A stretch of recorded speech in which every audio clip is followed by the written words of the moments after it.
Bloggo's POW.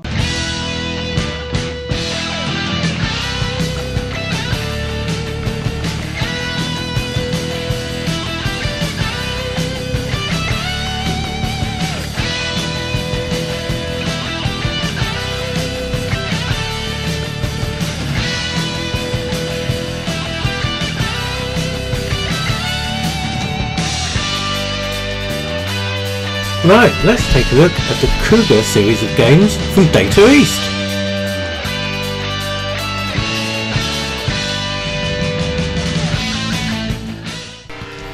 Okay, we've got the first game here today.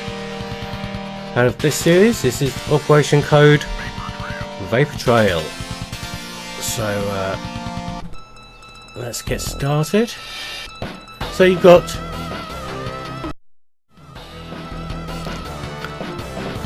a selection of aircraft to pick from, sort of based on real world jets. So let's pick the one that looks the most like an F-14 Tomcat and get started. Now, regular viewers would know that I've covered this before, but on the Mega Drive.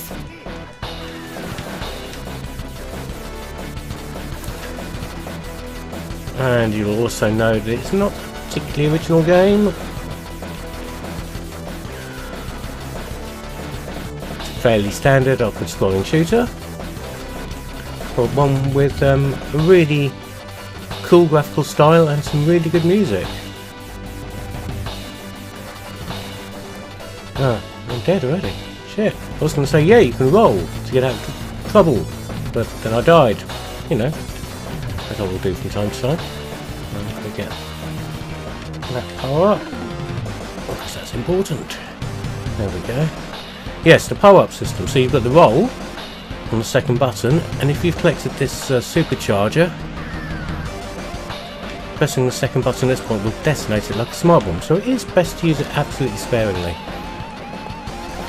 And useful as well when you're confronted with an enemy that's mid-level boss is a flying tank turret.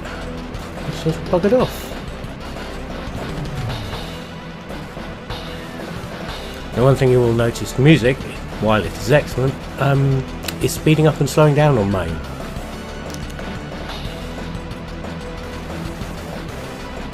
Which means it's not quite emulated properly.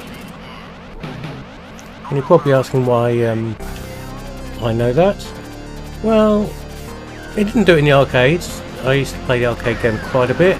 And for ultimate proof, I actually have a soundtrack on CD, and it doesn't speed up and slow down on the CD unless my CD's broken and my CD player's broken, and it's all broken. It's all broken. So yeah, there's my proof there. Proof is in the listening.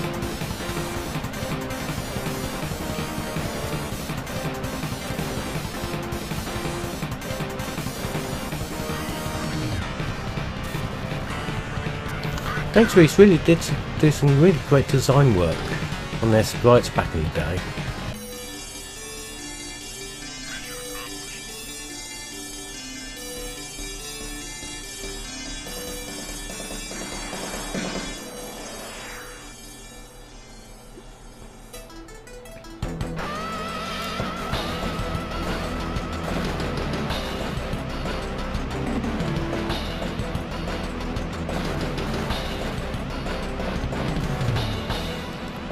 Let's move to the customary desert level, which of course has a pyramid, because of course it does.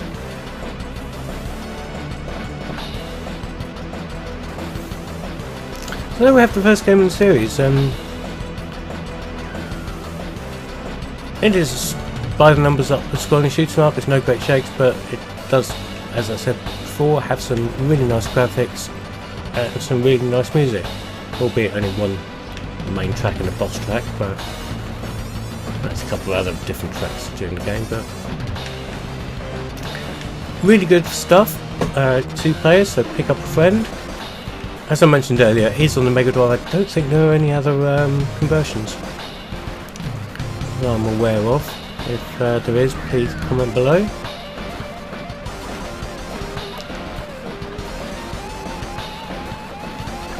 Well, let's move along to the next game in the series. It might be a bit of a surprise. Right, here's the second game. And look, there's the ship for fighter I was flying in Vapor Trail. Yeah, so this is definitely the sequel. This is Armour Force Bloggo Armour Force? Yeah, that's right. aka Wolfang, which I know is its more common name. So here we go. Now, this is quite a bit different from a Vapor Trail because you don't control the fighter jet. You control the combat unit. We're going to go select mode because I'm boring. And you can select a few different things. I'm just going to go standard, bog standard mech style. Let's do that.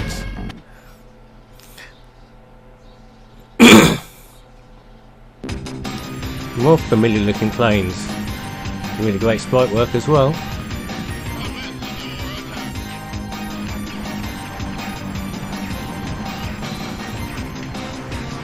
So we have essentially mech based run and gun.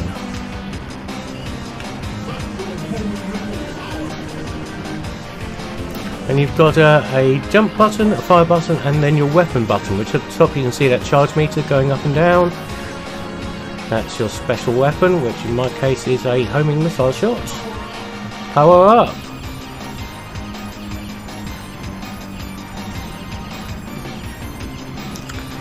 Now, home console fans would like to know, hey Bloggo, what formats is this released for? Well, you can pick this up on Saturn and PlayStation. Both of which pretty good versions, both of which have arranged versions as well, with a new, well, not particularly good. Oh, I forgot about that, that's a quick stage. A new CGI intro, which is, to be honest, a bit naff, but you know, you don't have to watch it if you don't want to, it's not law.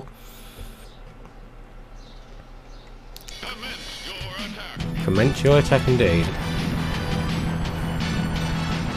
Right. Yeah, we'll have a bit of laser. Does to the aliens what the hamster did to the microwave. Yes, I do keep on forgetting my homing missile power. Probably use it more often. It's not a smart bomb, it's something you can use multiple times.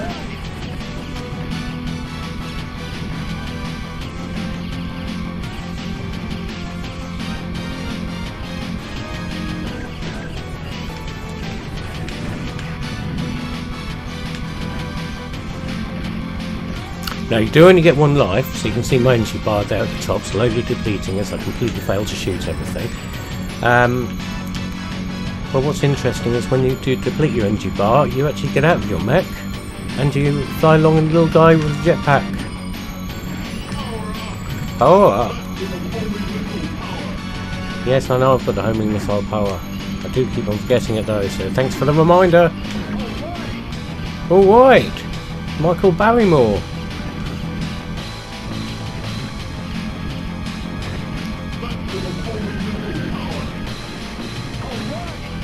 I've got 2 hits left before this goes horribly wrong, because when you lose your armour suit, that really is tits up. You can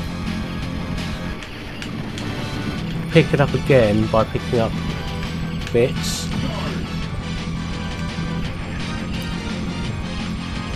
Oh look, is that the Sydney Opera House? It is! Well, sorry to my commiserations to my Australian friends since Species and Top Loader. Things obviously didn't go well in Sydney in the future.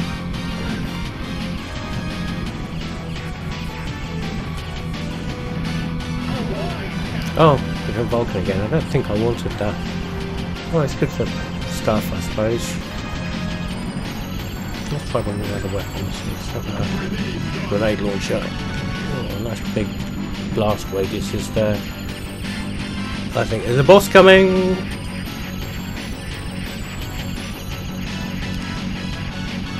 From the rear? Something about a whale.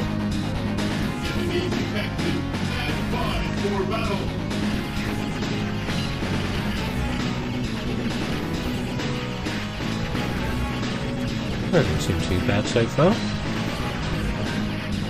Oh, starts tossing out grenades like nobody's business. And here we go, it's just me on my own! And you can't float around as I thought you could do, but still got the jumping mechanic. And for some reason I've still got the same grenade launcher I had when I was in the combat suit, but hey, you know, and here comes some guy to pick me up. But I have a spare combat suit in the back of that, mate.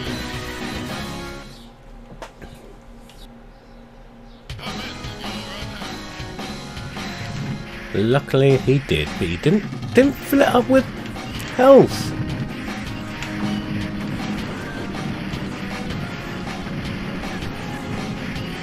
Oh, and it's all going to go horribly wrong again.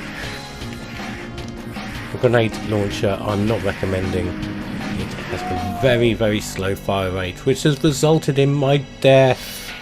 So yes, Rogar Armor Force, Wolfang, whatever you want to call it, that is a good fun game. Again, 2 players, grab a friend, have a go, see what you think. Yes.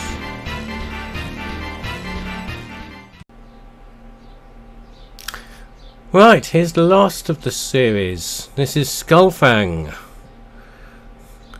So, dodgy CG intro aside, let's, yes. Skullfang. So, you've got scroll mode. I'm going to go auto because I can't be bothered to faff with having to manage my scrolling. I'll come on to that in a bit. You've got your selection of aircraft. So, we're going to go with the same one as before. Selection of pilots. We're going to go with that one. And, yeah, okay, so that skips the end. So, it returns to the upward scrolling format of Vapor Trail. And you've already noticed, what the fuck is going on with those graphics? Yeah, somebody decided that, hey, you know, like Donkey Kong Country was good, so let's do a shoot 'em up with pre-rendered sprites. To be honest, everyone was at it at the time. Salamander 2, as good as it is, had pre-rendered sprites, but rather than traditional hand-drawn pixel work. But this, considering how damn good Vapor Trail and Wolfang look, this is an absolute travesty of game design. It really does look horrible. Does it affect the gameplay? Not really. But it's, oh dear, it looks so generic. No, you've still got your super unit there. You only have one life, you've got the shield at the bottom. And here comes the first boss.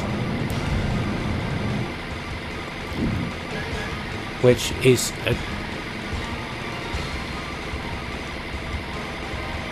a huge, great big piece of under-designed crap. Now this is where the scrolling or chase mode comes in. Your the boss will fly off the bottom of the screen. If I'd chosen chase mode, I'd have some control over the scrolling, which, to be honest, is a little bit bizarre.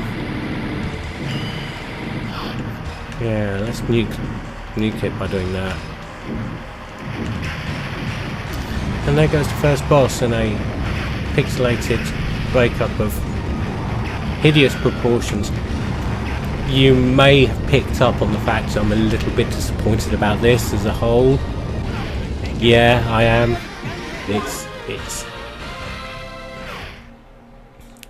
It's wrong.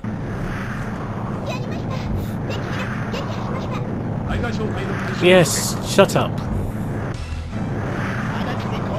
Yeah, the music's not even as good either. It's, again, one track over and over. This not as good as the original Vapor Trails music. And the weird thing is, I bought this on the Saturn back in the day, and yes, that is the possibly the only way you can get this outside of playing it on MAME, should you want to.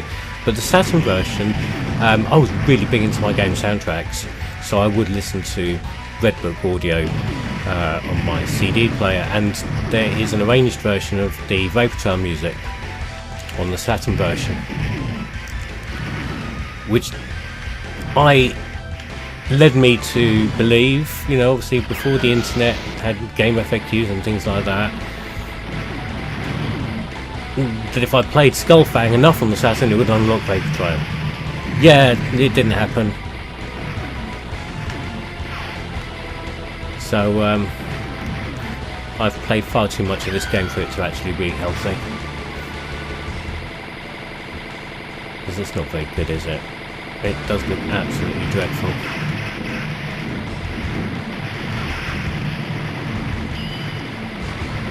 Well, don't get me wrong, it plays pretty fast, but it's just not interesting, and I really do think the graphical style is something to do with that. It just detracts from the whole experience.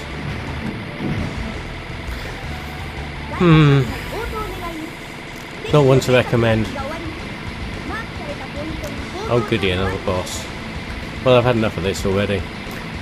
In fact, and looking at my shield, I might as well keep on until I actually die, which is not going to be very, very long, because we're at a boss, and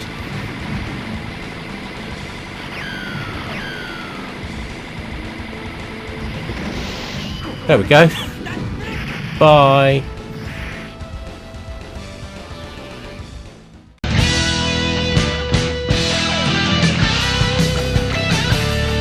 Which of these games do you think was the most interesting? What are you going to play first? Comment below. Yeah, subscribe or naff off.